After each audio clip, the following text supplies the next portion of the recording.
Attribuer un score au calibrage, ça n'a pas de sens dans la mesure où cela repose sur la loi du tout ou rien, c'est-à-dire le calibrage est réussi ou pas.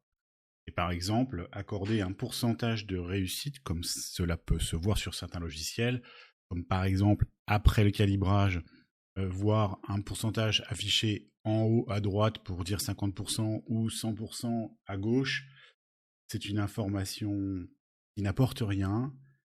qui est probablement une donnée fausse, qui est inutile et inexploitable.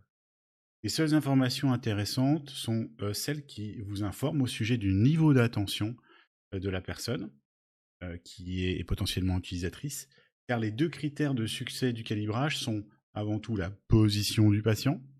l'attention du patient. Le calibrage ne doit pas être un défi pour le patient, il est plutôt pour le praticien qui doit s'assurer du bon positionnement et de choisir les paramètres qui vont permettre de tirer parti de l'attention du patient en fonction de ses capacités cognitives et du projet de communication, taille des cibles par exemple.